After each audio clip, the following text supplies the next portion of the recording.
Setiap organisme memerlukan tempat tinggal masing-masing. Tempat tinggal organisme yang hidup dan berkembang biak ini disebut dengan habitat. Di dalam habitatnya, organisme senantiasa berinteraksi dengan lingkungannya.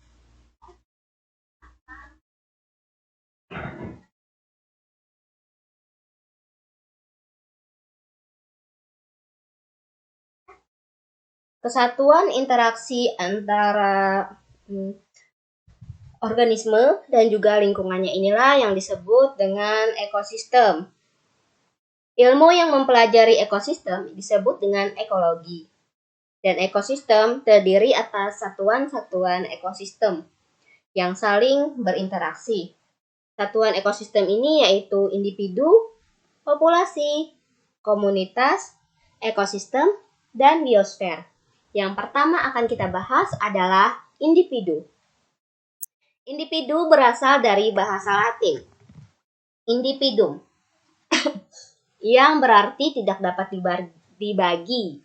Dalam ekologi, individu berarti satu organisme, misalnya seekor monyet, seekor kucing, seekor kelinci, dan lain sebagainya. Ilustrasinya bisa kalian lihat pada gambar, itu ada seekor simpanse ya.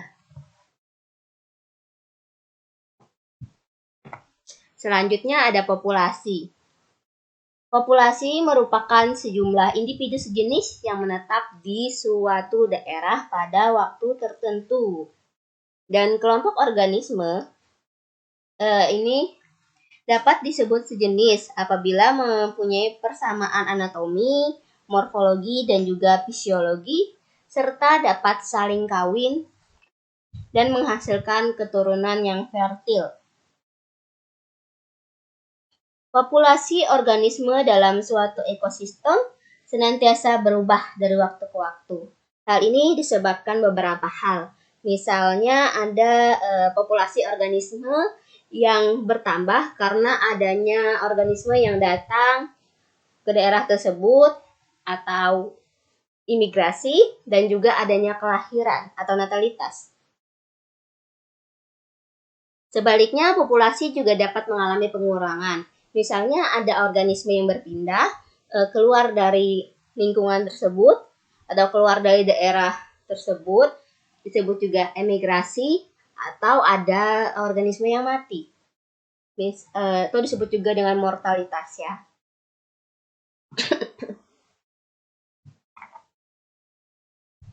Selanjutnya ada komunitas. Komunitas adalah seluruh populasi yang hidup bersama dalam suatu daerah. Contohnya populasi rumput, serangga, rusa, dan juga harimau.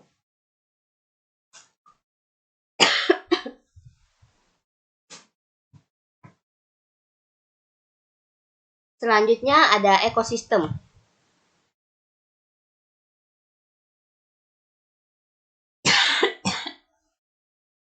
Di habitat suatu komunitas, terdapat benda tak hidup seperti air, tanah, udara, dan juga cahaya matahari. Anggota komunitas ini berinteraksi dengan benda tak hidup membentuk ekosistem. Jadi ekosistem itu interaksi antara anggota komunitas dengan benda tak hidup, berarti interaksi antara biotik dan abiotik ya. Ada dua bentuk ekosistem, yaitu ekosistem alami terbentuk secara alami tanpa campur tangan manusia, contohnya sungai, danau, hutan hujan tropis, gurun, dan juga laut. Sedangkan ada juga ekosistem buatan yang merupakan ekosistem yang terbentuk sebagai hasil kerja dari manusia. Contoh ekosistem buatan adalah waduk, sawah, akuarium, kolam, dan juga hutan wisata. Selanjutnya ada biosfer. Biosfer merupakan kumpulan ekosistem yang terdapat di bumi. Biosfer ini merupakan lapisan permukaan bumi dan atmosfer yang dihuni oleh seluruh makhluk hidup. Selanjutnya kita bahas komponen ekosistem. Di sini adalah komponen abiotik. Jadi komponen ekosistem itu ada komponen abiotik dan komponen biotik. Nah, komponen abiotik ini tadi air, tanah, udara, cahaya matahari, dan masih banyak lagi. Jadi komponen abiotik ini adalah komponen dari benda tak hidup. Yang pertama air. Air ini sangat penting bagi kehidupan di bumi karena 85% penyusun tubuh makhluk hidup adalah air. Air juga mengandung berbagai mineral yang sangat dibutuhkan tubuh organisme. Dan fungsi air dalam tubuh manusia antara lain sebagai pelarut, untuk membuang limbah, serta mengatur suhu dan reaksi metabolisme. Kemudian ada tanah. Organisme ini memerlukan tanah sebagai tempat tumbuhnya tumbuhan, juga sebagai tempat kita berpijak dan berdiamnya binatang ataupun juga manusia. Dan dari tanah pula, tumbuhan ini memperoleh bahan-bahan atau mineral-mineral untuk memenuhi kebutuhan hidup. Selanjutnya ada udara. Faktor abiotik yang berkaitan dengan udara ini diantaranya ada kelembapan udara, suhu udara, curah hujan, dan juga kandungan udara. Suhu lingkungan ini merupakan faktor yang sangat penting dalam proses kelangsungan hidup organisme. Beberapa jenis organisme mampu mengatur suhu tubuhnya agar proses kehidupan dalam tubuh dapat berjalan dengan normal. Jenis organisme ini disebut organisme endoterm, jadi umumnya pada apes dan mamalia. Suhu tubuh jenis organisme lain bergantung pada suhu lingkungan. Jadi jika suhu lingkungan terlalu dingin, organisme ini akan berjemur. Dan jika terlalu panas, akan berteduh. Organisme semacam ini disebut organisme ektoterm. Umumnya pada ikan, amfibia, dan reptilia. Selanjutnya cahaya matahari. Jadi cahaya matahari itu selain sebagai sumber energi di bumi, cahaya matahari juga mempunyai peran dalam mengatur tingkah laku organisme. Jadi ada organisme itu yang aktifnya di siang hari. Ada juga organisme yang aktifnya di malam hari. Jadi cahaya matahari ini juga membantu menghancurkan atau melapukan bebatuan dan sehingga hasil pelapukan itu bisa memungkinkan dimanfaatkan oleh organisme mineral-mineral dari hasil pelapukan tadi. Selanjutnya ada komponen biotik.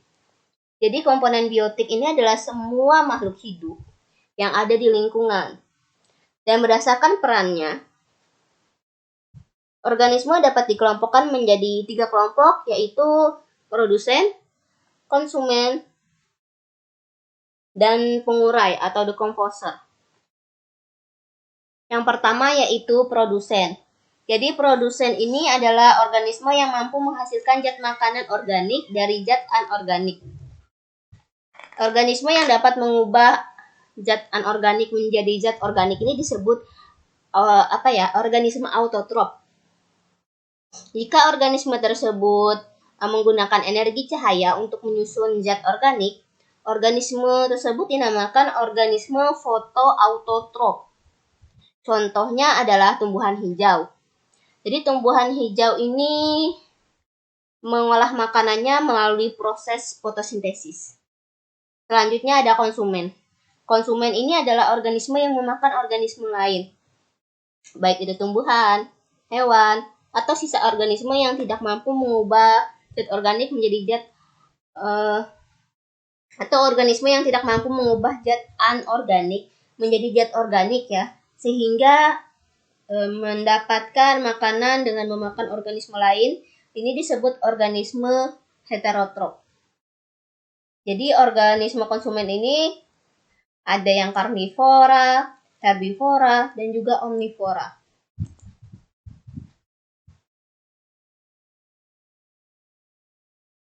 Bisa dilihat. Jadi kalau organisme heterotrof ini memakan organisme autotrof, maka organisme ini disebut konsumen primer atau konsumen pertama.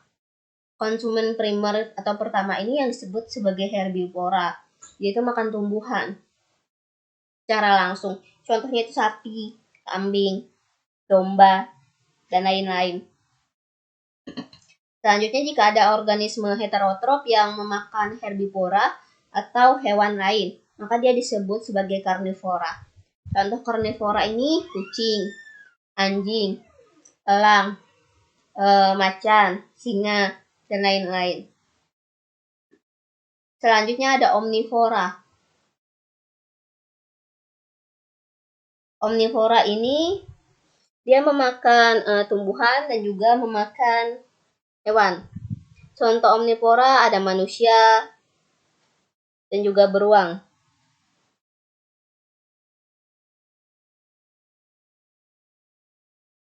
Kemudian ada organisme yang memakan sisa organisme yang telah mati.